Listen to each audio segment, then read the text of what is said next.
அஸ்ஸலாமு அலைக்கும். கதிஜாவின் உலகத்திற்கு உங்களை வரவேற்கிறேன். இன்றைக்கி என்ன டிப்ஸ் பார்க்க போகிறோன்னா, பொதுவாக இட்லி மிஞ்சி போச்சுன்னா நம்ம அதை இட்லி உப்புமா செய்வோம். பழைய இட்லி, மிஞ்சி போன இட்லியை அதுக்கு நம்ம என்ன பண்ணுறோன்னா, அந்த இட்லி உதிர்த்து போட்டு செய்வோம். அப்போ நல்லா உதிரியாலாம் வராது, கொஞ்சம் திப்பியாக தான் வரும். அதுவே நம்ம ஃப்ரிட்ஜில் எடுத்து நம்ம உதுத்தோன்னு வைங்களேன், அழகாக அப்படியே ரவை மாதிரியே சூப்பராக உதிரியாக வரும். பாருங்கள், நான் அதை ஃப்ரிட்ஜில் வச்சுருந்த இட்லி தான். இப்போ நான் அதை உதுக்குறேன் பாருங்கள், அழகாக குட்டியாக ரவை மாதிரியே வந்துடும்.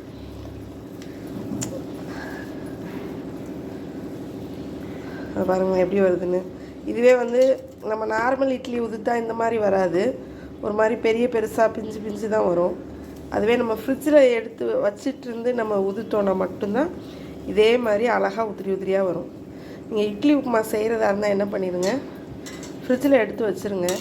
ஒரு 2 ஹவர் 3 ஹவர் கழித்து எடுத்தால் கூட இருக்கும். இல்லை இப்போ நம்ம இன்றைக்கி சுட்ட இட்லியை மறுநாள் கூட நம்ம மிஞ்சினதை இட்லி உப்புமா செய்வோம்ல, அப்படின்னா மிச்சத்தை எடுத்து ஃப்ரிட்ஜில் தூக்கி வச்சுட்டு இந்த மாதிரி உதுத்திங்கன்னா அழகாக ரவை மாதிரி உதிரியாக வந்துடும்.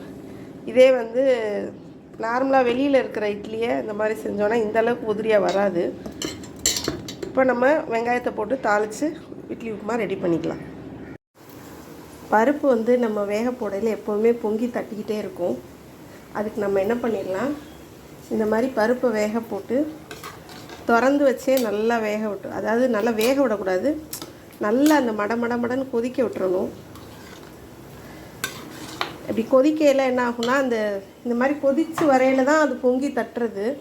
இப்போ நம்ம ஆரம்பத்தில் இதை திறந்து வச்சு நம்ம கொதிக்க வச்சிட்டோன்னா என்ன ஆகும்னா பொங்கி தட்டாது. இந்த பாருங்கள் எப்படி கொதிக்குதுன்னு பாருங்கள். இது ஒரு 5 நிமிஷம் நல்லா கொதிக்க விடுங்க, அதுக்கப்புறம் மூடி வச்சிங்கன்னா பொங்கி தட்டாது. இப்போ பாருங்கள், பருப்பு மூடி வச்சுருக்கோம், விசில் வருது.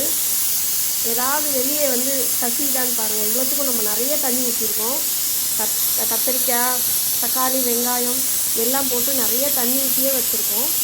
அதை நல்லா மடன்னு கொதிக்க வச்சிட்டோன்னா பொங்கி தட்டவே செய்யாது. ஏதாவது ஒரு துளியாவது தண்ணி வெளியே வருதான்னு பாருங்கள். பருப்பு தான் இவ்வளோத்துக்கு வந்துக்கிட்டு இருக்குது, எவ்வளோ நேரமாக அடிச்சுட்ருக்கு பாருங்கள், ஆனால் ஒரு துளி கூட தண்ணி வெளியே வரல. எவ்வளோ நீட்டாக க்ளீனாக இருக்குது பார்த்தீங்களா. இந்த மாதிரி பருப்பு வேக போட்டிங்கன்னா தண்ணி வெளியே வராது. குக்கரும் அழுக்காகி ஒரு மாதிரி பார்க்க கன்றாவியாக ஆகாது, சூப்பராக இருக்கும். இதே ஃபாலோ பண்ணிக்கோங்க. நல்லா பருப்பை கொதிக்க வச்சுட்டு அதுக்கப்புறம் மூடி போட்டு நல்லா ஆவி வந்ததுக்கப்புறம் அந்த விசில் வைங்க. அப்படி செஞ்சிங்கன்னா பொங்கி தட்டவே செய்யாது. இப்போ பருப்பு வெந்துருச்சு, நம்ம ஓப்பன் பண்ணி பார்க்க போகிறோம்.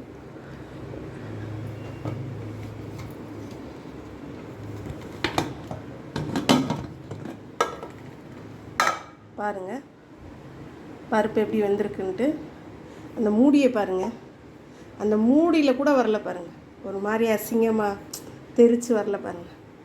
இந்த மாதிரி நீங்கள் எப்போதுமே பருப்பை கொதிக்க விட்டு பண்ணிங்கன்னா உங்களுக்கு பாருங்கள் பருப்பு நல்லா மலர்ந்து வெந்துருச்சு, தெறிக்கவே இல்லை பாருங்கள், எந்த பக்கமும் தெறிக்கலை.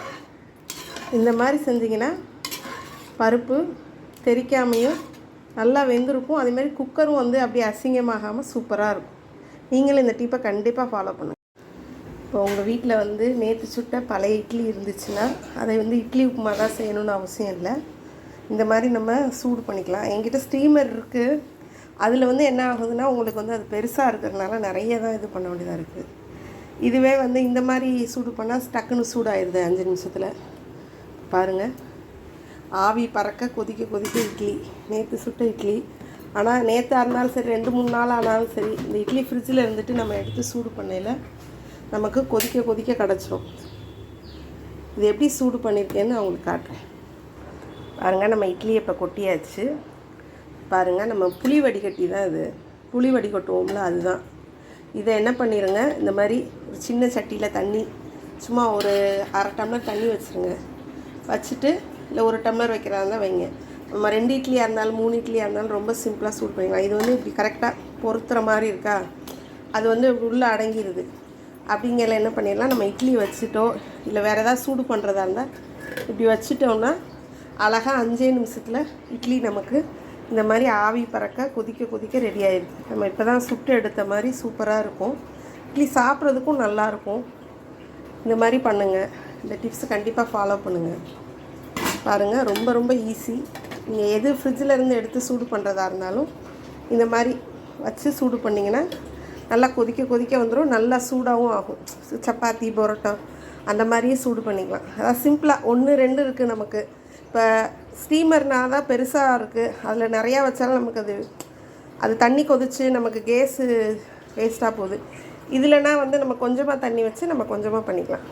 நீங்களும் இந்த டிப்பை கண்டிப்பாக ஃபாலோ பண்ணுங்கள். முருங்கைக்கீரை வாங்கினோமா, அந்த முருங்கைக்கீரை அதோடையே வந்து இந்த பாருங்கள், குட்டியாக பிஞ்சு முருங்கைக்காய் அந்த காம்பில் வந்துடும். கீரையோடய சேர்ந்து முருங்கைக்காவும் வந்துச்சு. இது வந்து முருங்கைக்காய் மாதிரியே இல்லை, ஏதோ பீன்ஸ் மாதிரியே இருக்குது பாருங்களேன். ரொம்ப பிஞ்சா பார்த்தீங்களா எப்படி உடையுதுன்னு பாருங்கள். இப்படியே இப்படியே உடைச்சா பார்த்தீங்களா உடையுது. அவ்வளோ பிஞ்சாக இருக்குது இந்த முருங்கைக்காய். அதை கீழே போடவும், பிஞ்சு முருங்கைக்காய் கீழே போடவும் எனக்கு மனசு வரலை. நான் என்ன பண்ணிடுவேன், பேசாமல் இந்த முருங்கைக்கீரையோடு சேர்த்து போட்டு இந்த முருங்கைக்காயை அப்படியே சேர்த்து பொரிச்சிட போகிறேன். ஏன்னா பிஞ்சு முருங்கைக்காயாக இருக்குது, கீழே போடவும் மனசு வரல. எப்படி இருந்தாலும் இது கண்டிப்பாக உடம்புக்கு நல்லதாக தான் இருக்கும். இந்த மாதிரி உடச்சி போட்டு கிட்டத்தட்ட 4 முருங்கைக்காய் என்னமோ வந்திருக்கு, பிஞ்சு முருங்கைக்காய் இந்த கீரையோட. இதையும் சேர்த்து போட்டு செய்ய போகிறேன். ஐஸ் ட்ரே தான்,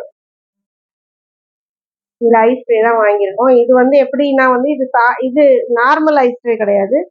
இது வந்து சிலிக்கான், கீழே வந்து சிலிக்கான் வந்திருக்கு.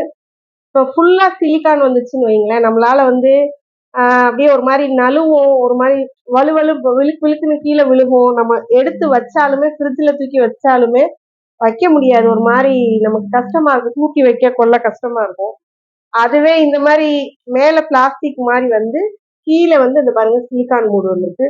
இந்த மாதிரி வந்துச்சுன்னா நமக்கு வந்து இப்போ வச்சுட்டு நமக்கு அதை அப்படி அமுக்கி விட்டு இந்த கீழே அப்படி ஒரு அமுக்குனா நமக்கு அழகாக எடுக்க ஈஸியாகவும் இருக்கும், வந்துடும். அதுக்காக தான் நான் இந்த மாதிரி வாங்கியிருக்கேன். இது வந்து நான் ஆஃபர் விலையில தான் வாங்கினேன். 2 வந்து 110 ரூபான்னு தான் வாங்கினேன். 2 ட்ரே வந்து 110 ரூபாய்க்கு தான் வாங்கினேன். இப்போ இதில் நமக்கு எவ்வளோ தேவையோ அந்த அளவுக்கு எடுத்து வச்சிட்டோம்னா இப்போ ஐஸ் கட்டி ஆகவும் எடுத்து நம்ம அப்படியே பாக்ஸில் கூட போட்டு வச்சுக்கலாம். வேற பாக்ஸில் கூட சின்ன சின்ன கியூபாக போட்டு ஃப்ரீசர்லேயே வச்சுட்டு நம்ம டீ போடையில ஒரு கியூப் எடுத்து போட்டு டீ போட்டுக்கலாம். இல்லை வேணாம் இப்படியே இருக்கட்டும்னாலும் நமக்கு இப்படியே கூட அப்படியே மூடி வச்சுக்கலாம். இது மூடியோட வருது பார்த்தீங்களா, மூடியோட வருது. மூடி வச்சுக்கலாம், அதாவது ஓப்பனாகவும் இருக்காது.